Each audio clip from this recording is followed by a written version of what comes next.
Hi, everyone. Delfino Aguilar here with our newest edition of Del Talk. Now, I'm really excited to have our next guest on with us today here. So we have a very special guest, Josh Pitts from Shred Media. Josh, thank you for joining today. I'm really excited. I'm all excited doing these, but especially today. Thanks for joining, man. Dude, it's my honor and pleasure, Del Talk. Every time I hear Del Talk, and I'm like, I almost think Del Taco, and like, yeah, let's go to Del Taco. Let's get some tacos. We should be eating tacos on this show, Del. I'm like excited. That's a good idea. That's actually a good idea. Del Talk Tacos. That's where you should have that on the show. But hey, I'm truly humbled and honored to be hanging out with you. You're doing a brilliant job. Everything you guys are doing at Kind Lending, super humbled and honored to be hanging out with you, brother. Yeah, thanks, man. I appreciate it. We're trying, and we're trying to get the voice out, and especially with special people like you that have a big pulse on that mortgage industry. So for those of them that don't know a little bit about Shred Media and you, so you were used to be a loan officer before, and then you started this company, right? So talk to us a little bit about your background first. Of course. So if people haven't heard my background, I literally started out in this industry 10 plus years ago. I started out as a junior LO. I wasn't even licensed. I was a junior LO. One of our friends, I was in marketing, and one of my friends reached out to me and said, "Hey dude, you're really good at marketing. Like, I need somebody in marketing over my mortgage company." I didn't know jack about mortgages. The only thing I knew about mortgages, Del, was I had got screwed up. The first house me and my wife bought, we got screwed over, like absolutely raked through the coals by an originator. Like, we had no idea. We ended up paying, like, this is legit. We ended up paying this originator cash outside of the transaction. Like, that's how, but we thought that was legit. Like, we had no idea. So when I had an idea, I'm like, yeah, I want to get in the mortgage. Yeah, I'd love to learn a little bit about it. And so got into it, became a junior LO, was doing a lot of marketing. And as I was doing marketing for this company, I'm like, wait a minute, these guys are getting paid way more than I am being an originator. Like, and they're no smarter than I am. Like, I can figure this crap out. So I got my originator's license. And here's the difference though, Del, is the very first, this is absolutely true. Very first transaction I ever did in the mortgage industry. It was a couple. The guy was a friend of mine from high school, played football together. Him and his wife, they were buying their first house, and same thing. They were going through another company. They had got totally screwed over. I had posted, this is true. I posted on Facebook back when Facebook was there. I said, "Hey, just got my mortgage license. Very excited to be doing this." He messaged me on Facebook and said, "Hey, dude, you know what? I'm buying a house right now. Can you help me?" And I said, "Sure." And I looked at it. This guy was getting screwed over.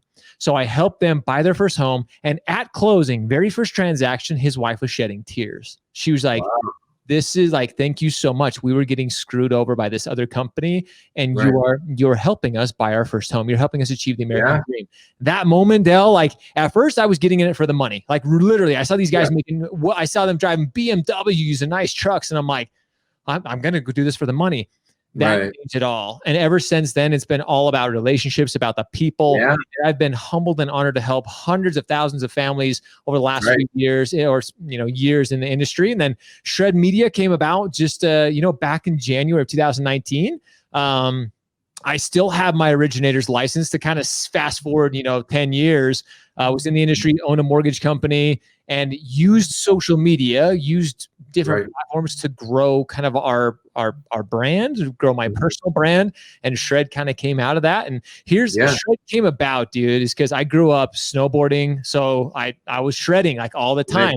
And I had the name Shred for a long time. I have a terrible habit of buying URLs. I have hundreds. We have hundreds of URLs. And Shred was one of those names where, like, oh yeah, we'll use it for snowboarding one day, or we'll do some type of video or something with this, Shred down the road. And I was literally sitting around and I'm like, what's a good acronym for Shred? What can we figure out? And it just came: show up, hustle, repeat every day. And literally that day, Shred was born. Love it. And it just came out. And now we've been very fortunate. We're an attention impact agency. We're not a marketing firm. We're not a PR firm. We're an attention impact agency, because right now that's what's important, Del, is getting attention, but making sure that attention is impacting the audience you're trying to reach. So short, that was like 4 minutes of kind of my background in the industry. I love it. Yeah, no, I love it. That's an awesome story. So many times we forget, at times, we're doing loans. You see a last name, but there's a family behind that, right? Like you said, they were crying. Like, it's so beautiful that how lucky we are in the mortgage industry to be able to to do that. Like it's something special, man. Like sometimes it's hard because you're in it, you're trying to close it, you're trying to get your CD out, you're trying to get docs out, trying to fund it. But at the end of the day, there's those borrowers, and we try to focus on that. And man, that's a cool story. And I hear a lot of those of how people got into the industry. So you said you guys do like the impact, right? Trying to show social impact. So what are you seeing? When did you notice that in your career? You said you posted something on Facebook. When did you notice that, hey, this is something that we got to be using social media more, right? Like when was it that post? When did you say, dang, we really can make an impact using social media to drive through Instagram, Facebook? And how did you guys come around that? I don't think it was for a couple of years after that. You would think that I make one post on social media and get a deal. You would think that I would go forward. I didn't actually, because honestly, the guy who kind of mentored me and really, I guess, taught me the industry more than anything. Yeah. He was like, dude, social's not a big thing. He's like, it's going to die out. You got lucky with that. So I'm like, okay. So I did the traditional, like, hey, let's, call leads and do this. And it was terrible. And it was probably about 2 years later, Facebook was really starting to come around. And so I'm like, you know what? I'm going to start building my presence on Facebook. And as soon as I started doing that, so my brand back then was the Outdoor LO. I'm a big outdoors guy. I love being outdoors. I live in Utah. I live in the mountains of Utah. So the Outdoor LO kind of became my slogan. Like I was doing things outdoors. I was sharing my mountain biking clips and my hiking and my fishing. And I started, posting these videos, and people were like, oh, wait a minute, you're a loan officer as well. Like, hey, I mountain bike as well. Hey, I go outdoors. Can you help me with my loan? Can you help me buy a house? And I'm like, wait a minute. I'm using Facebook and I'm using social media. I'm using Instagram, posting things that I enjoy. And now people are reaching out to me like, hey, can you help me with this? So I found very quickly that, hey, this social media thing, it is a big deal. And then I left the very first company I was with, went to another company and really started focusing on social media. Yeah. And very, very quickly, I found that social media was it was my outlet. I got a lot of opportunities from it, but the problem with most people in our industry, Del, is they treat social media just as a lead source. It's not just a lead source. You have to treat it. This is a relationship source. Yes. If you're treating it as that, if you're engaging with but you can't, it's not a one-sided thing. And as soon as I learned that with Facebook and Instagram, that when I posted something, the people that were engaging with it, I was engaging with them. And you can't just post things about business all the time. Most people don't care about mortgage. I mean, how often do people really think about mortgage? But people love thinking about the outdoors. People love thinking about mountain biking or hiking or hiking. So it just came natural. So I started using it very early on in my business. I found it was a great way to meet referral sources too. I had a couple of real estate agents that I started mountain biking with and started doing deals with them right off the bat because we just clicked. We found we had a mutual hobby outside of the industry, and then you just become friends and you want to support your friends. And as long as you do a semi-decent job as a mortgage professional, they're going to stay with you. So I would say it was very early on in my career that I found, kind of my niche in social media. Yeah, no, that's cool. It's cool. It does start new avenues and new relationships, right? Like if somebody didn't know you're a mountain biker or whatever it is, some people just post it for loans. I see a lot of that. I see a lot of my friends that post on Instagram and things like that, and they get connections that way that really work, And so, Josh, everybody, a lot of people, and specifically, a lot of mortgage companies. So, what are some things that people are doing well as lenders that you've noticed? Hey, you don't got to give us specifics on who, but what are some trends that you're seeing that these people are really getting it when it comes to what are some things that they're doing specifically? Are they focusing on a product? Are they focusing on their team? What do you think like lenders should be looking at when they're looking at social? I love it. Like, I'm so glad you asked me this. And what's really cool for all those who are listening to this, Kind Lending is not a client. I'm grateful to be here, but I can talk about Kind because I look at what you guys are doing, a brand new company, which is awesome. You're doing it right. You have a great team in place to really get your socials, to grow your social presence. And I'm not just saying this because I'm on the show either, but Kind Lending is a great example of especially getting started. You see Glenn and as he's out there putting himself out there as a CEO, as an executive putting himself out there. You have yourself who's doing a show. I don't know how many companies I've told, like, you should be doing a podcast, at least a weekly podcast, like having guests on there. And it's amazing when somebody hires us, and when somebody brings us on as, an attention impact agency, one of the first things that we do is we sit down with them. We do kind of a consulting, and we don't call ourselves consultants at all, but we sit down, we look at what they're actually doing, and we give them some recommendations, some suggestions, some like, hey, let's, here's where we need to start, or hey, this is great, but we need to add here. And one of the first things that we talk about is social media. Where's your social media presence? What are you doing? And Del, it would baffle you that some companies in the mortgage industry today, they still don't see the value in social. And people ask me all the time, like, well, what's the ROI on social media? Number one, if you ask me that question in our very first consulting, I end the call. Like, I have ended the call in very big companies. I don't say that to be arrogant, but I'm like, if that's your question, you don't get social. Like, that's not, this is a very, very long term. If you're expecting to spend $1,000 on social and get $2,000 in return the next month, you're losing. Like, it goes back to what I said about when I got in the industry, like I had the money, it's not there.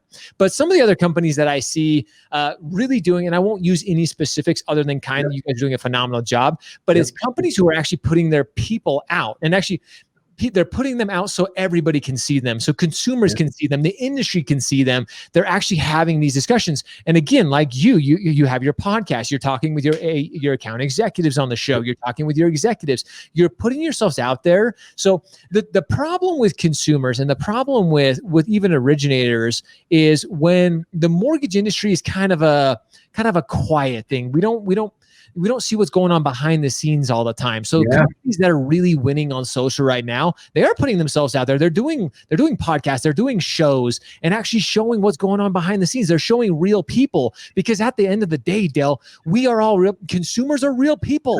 Like, they want to see that interaction. They want to see who we are. So companies who are real, and for the love of all that is holy, please stop making these. You mentioned products. When I see a company release just talking about products, or hey, check out this new FHA guideline, or like, I stop following them, because I just see that, and that, as an originator, I don't care. Like, I want to see the account executives and what they're doing and behind the scenes, and how they're helping me as an originator grow my business, or how they're helping the consumer ultimately. Because at the end of the day, that's what all of us in the mortgage industry are all about. We're trying to help the end consumer. And if we're not doing that, we're losing. So the companies that are winning, that I really see a lot of right now, and very few are doing it. And that's the thing, is companies ask me all the time. They're like, well, Josh, you're in social all the time. We just feel like we're so far behind, we can't get caught up. That is so far from the truth, especially as a company. There's so very few companies doing it right, that there is so much opportunity, even to start right now as a large organization. So, but the companies who are really winning, they're putting themselves out there in a very organic. I don't like to say authentic or genuine. They're putting themselves in organic. They're actually showing the people who they really are. That's an awesome. Thank you for the kind words. We have a great team here, Josh. We like to highlight them. We had Melissa, who was our business initiatives SVP, on. We had Glenn on. There's some people behind the scenes too, that are behind stage right now, that do an awesome job. Christy and her team, and they're really there to help us push that. And I think she's going to be on our show here shortly, talk a little bit about that, because I think that's one of the things we're really trying to focus on here, is our team. So I appreciate you saying that, and some of the feedback for other lenders out there, some of our partners out there too, right? To give them some feedback. So I'm going to ask you 2 questions. Perfect. All right. So, if not to give all your secrets away, but if I'm a broker, what can I do to pick up my game in social media, right? Like, I see a lot of people posting like things like you did, right? But I see maybe probably I see them try to post a lot of other things that are not like what you said, right? So let's give them some tips. What do you think a broker should focus on if they're trying to live up their game? Not all your secrets, right? But some good ones. What do you think are some good tips? Dude, I am such an open book. There are no secrets. Yeah. Number one, if you think there are secrets in this industry, because this is literally the number one question. When anybody interviews me or somebody messages me out of the blue on Facebook and just says, hey, Josh, what are your secrets to becoming like a big brand on social media? Like, what should I be doing as a broker, as an originator? What should I be doing? There's number one, you have to get this mentality. There's a secret formula. There's no secret formula. You really just have to put yourself out there on social media. Yeah. This is funny, because when somebody messages me that, the very first thing I asked them, well, when's the last time you posted on social media? 99% of the time, they're like, oh, it was probably a few months ago. And I'm like, well, let's start right there. Like, start is you haven't posted on months on social media. So let's focus that. But when it comes, if there were one secret sauce, and this sounds so cliche, it sounds so like simple, but if you're going to use social media, kind of like I mentioned before, you have to treat this as not just another lead source. If you're just posting to try to get people to trying to get people to send you their business, you're gonna lose. Like, you're absolutely, and people can see, people have a bullshit meter like you cannot believe, especially on social media, Facebook and Instagram. Like, people just know when you're just trying to get business from them. So here's a formula, and I stole this directly from Gary Vaynerchuk. If you haven't read the book Jab, Jab, Jab, Right Hook, I recommend it. It's not on Audible. It's one of the few books I've actually read. I hate reading. People see books behind me right here, and they're like, well, you read a lot. I'm like, no, I listen to books on Audible a lot. I happen to have them because they're cool in the background. Jab, Jab, Jab, Right Hook by Gary Vaynerchuk is a great example. And basically, the premise of the entire book. Dale, have you read the book? I have not. Yeah, read the book. Like, it's super I read cool. the book, and I'm waiting for the girls to tell us here to write that name down, because I'm definitely going to share it with my team as well. Yeah, Jab, Jab, Jab, Right Hook by Gary Vaynerchuk. The premise of the book is, if you look at the elite fighters and elite boxers of the world, when they're dancing in the ring, they're throwing jabs. They're not just throwing haymakers all the time. They're not trying to knock out their opponent. If they did, they'd get really tired really fast. Plus, your opponent learns very quickly, like, okay, Dale's going to throw a right hook coming next, and I can uppercut him and knock the shit out of him. So the premise of the book is, like, you throw jabs, you throw these little soft punches, trying to kind of gauge your opponent, trying to gauge your audience. That's what Facebook is all about. That's what LinkedIn, social, YouTube, Instagram is, throwing these slight jabs. Like I said, posting things that you enjoy doing, slight little jabs that people, you don't come off as salesy. You don't come off as like, hey, you just want a referral. And then once you kind of get the gauge of the audience, and the people are like, oh yeah, Dell, like, that was a great post the other day, or like, he posted this and this and that, then you throw that right hook. Then you really throw, like, hey, just a reminder, I am a mortgage professional. Rates are at all-time lows right now. If you've ever thought about, like, now's the time. Now you've already got their attention. They've been watching you. It's so funny because I get people asking me too, Dale. They're like, well, dude, my engagement is terrible on my Facebook, on my business profile. Like, how do I get my engagement up? And I'll look at it, and I don't even see a picture, like, of them in the last 6 months. Like, they're just posting like, rates are low. Like, hey, call me about rates. Or, hey, who do you know who's looking to buy a refi? Who's looking to move? And they don't say nothing. Like, that's the biggest mistake too, Dell, that I see right now. And this is, and a lot of people contradict me on this, or they have an opposing opinion, but people think you should keep business and personal. No way. Absolutely. I disagree wholeheartedly.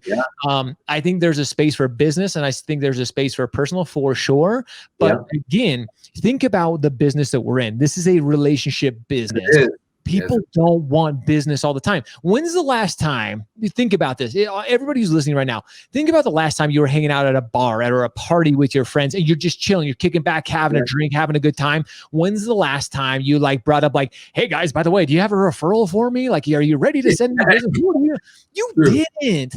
Like, you have to treat social media like you're hanging out with you're hanging out with friends, because that's who's watching you on social media. It is your friends. It's those people that. So guys, stop using it all the time. And people ask, well, how often should I have a business profile? Should I have a personal? I think you should have both. And I think you can definitely mix content. I'm a wholehearted believer in that. So I guess when it comes to a secret sauce, that was a very long, there's no secret sauce. You just have to start being you on social media. Forget about doing business all the time and just be you. People like Dell for Dell. People like Josh for Josh. They don't love me because I am the best mortgage professional on the planet. That's true. That's a great answer, man, because, when I think about it, when I was an account executive, I was closest to my customers if we ate together, we hung out outside. They'd say that, bring in lunch for the team. And we would sit there and just BS for 2 or 3 hours. And that became the biggest, strongest relationships I've ever had personally, and it's all about the relationship piece, man. And I would say that account executives would have to follow that, right? So if I'm an AE, that's even more important too, right? Because you're selling business to business sales from our AEs to our brokers. So developing that relationship is key, right? So that's an awesome answer. So people who are listening, that's a pretty big tip. from Josh himself here. So Josh, so two more questions for you, because I know we're at a long mark here, so sorry about that. So just, no worries. Where do you see the future of social media? Okay, that's a kind of little heavy answer, but where do you see? Are people just going to stick to Facebook and Instagram? Do you see other things happening, or like this new COVID environment that you're in? Where do you see that? Where do you see it going? You know what? Social, I've said this for a long time, and here at Shred, we've never been busier with this whole COVID thing. Nice. I don't say that to brag. I don't say that to be arrogant. Like, humbly, like, we're grateful for it, but we've been talking about social media for a long time, and companies are just barely getting it. And especially with this COVID thing, like, we need to use social to connect with our audience. And I'm like, oh my gosh, I've been saying this for so long. I think the future of social is really bright.